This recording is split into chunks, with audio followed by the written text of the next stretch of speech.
display boards that you see are true to fold, and when I say true to fold, these are display boards that were taken from Mr. Douglas' actual home in Anacostia, Maryland.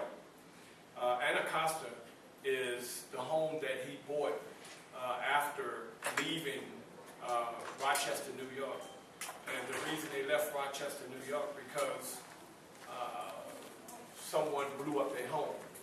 So they said it was awesome, if you will. Hello. KKK. So they moved to Anacostia, which, like I say, is just across the river of Washington, D.C. Once he got there, they began to call him the Lion of Anacostia. And if you look at his picture, you'll see why, because of the hair and the beard and whatnot, and he began to look, especially in his older days, he began to look like a lion. So they called him the Lion of Anacostia. And during my visit, quite naturally, I was amazed at walking through his home. I was so amazed that on this yellow board here, if you look down to the picture at the right, the lower the right there, a lot of people are struck by that picture, and they're like, well, Mr. D, were you, or Mr. Dowridge, were you dead, or you had a heart attack, or, well, basically what that picture is, believe it or not, the tour guide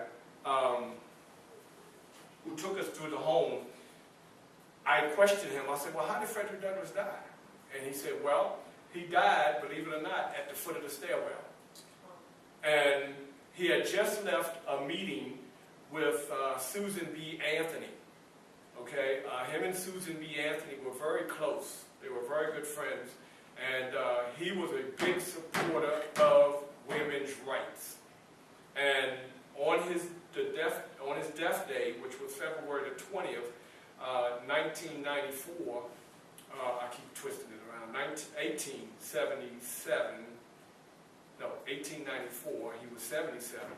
So what happened is, when he got home, his wife, his second wife, Helen Pitts, which was 20 years younger than he was, and a white woman, her and another lady were sitting in the kitchen when he walked in.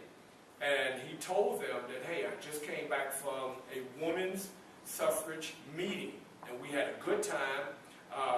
We discovered a lot of things, and because of this meeting, a lot of women in this America will have a lot of free rights. So when he came, he left the kitchen, and he was on his way upstairs, and as the story goes, he jerked. And when he jerked, Helen said, Frederick, stop playing around, because he played around a lot. He was very witty. A lot of information people don't know about Frederick. And she thought he was joking, so as he was getting ready to go up the stairwell, that's when he fell. And he had a heart attack. So, the rest is history. And especially with kids, I tell kids a lot that Frederick Douglass was not just the only black man, and not only the first black man to go into the White House, but believe it or not, he was the first black man to lay in state. So, let me ask a young person here, what does it mean by laying in state? I'll give you a clue. The person is dead. The person has high honors within America, president. Matter of fact, Miss Rosa Parks, she was the first African-American woman to lay in state. So what does it mean by laying in state? Anybody? It's when you're laid out and people can come in procession and view your body. Okay, but and where would you be laid out? In Capitol Rotunda. Okay, the first person I've seen, or the first, I won't say I've seen it live, but I saw it on television, was President John Kennedy.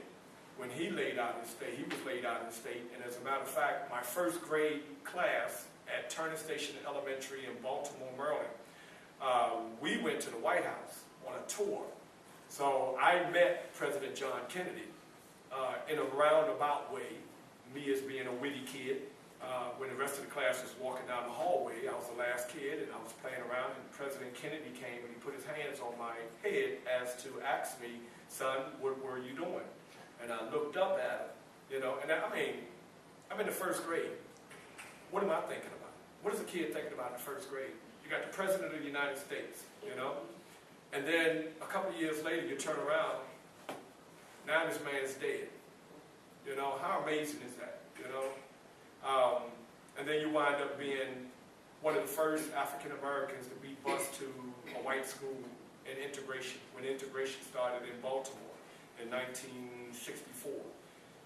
But anyway, Rosa Parks, when she passed away, I had the blessings to go, not only just go to a funeral, but I stood outside in that long line in Washington, D.C., and it took exactly 4.5 hours to get to the rotunda. That's how long we stood in line waiting to go to see Rosa Parks lay in state. Now, understand this. Unlike, say, the presidents, what have you, but Rosa Parks, when she was there, it was her casket with her inside of it. Was the casket open? No. And just for the kids in here, when you go and you see a person of that stature laying in state, basically it's just you get a chance to walk by. You don't stop. You just keep walking. And you're walking in such a fashion that it is a slow walk because you have thousands of people in front of you. And as you walk, and if the casket's laying there, you're just looking. As you walk by, you got guards, if you will. They're standing by at every post, every door. Guards are standing by, just in case somebody tend to want to cross over the barriers. So those are just some of the historical things that I had the opportunity to do. And just recently, I just came back off a tour, believe it or not. I did 5 cities in Georgia last week doing Frederick Douglass. And there go the merchandise. And on my way back to Tampa, coming through Evans, Georgia. Anybody ever been to Evans, Georgia? Anybody ever heard of it? Me neither. But I just happened to be riding through, and I noticed a cotton field. And I was so amazed at this cotton field that I actually parked and got out, and I started walking this field and picking cotton. Downrange, there was a home. Downrange, there were some houses on the grounds. And while I was picking this cotton, I was like, Lord, please protect me. I know I'm not supposed to be out here picking this cotton. So I'm just going to pass this around. And everybody in here, believe it or not, everybody, including myself, is wearing cotton. Just to give you an idea, your cars, the automobiles that we drive, whether that automobile is a Lamborghini or BMW, the seats have cotton in them. If you got, just for the sake of, you got Air Jordans, Michael Jordan, cotton. Okay? What else? The couches that we sit on, the sofas that we sit on, inside those sofas, believe it or not, is cotton. Okay? So cotton, thanks to the cotton gin, cotton nowadays is $1 billion business. Cotton nowadays is $1 billion business. Because of the fact that cotton is in everything we do. Your mattresses, cotton.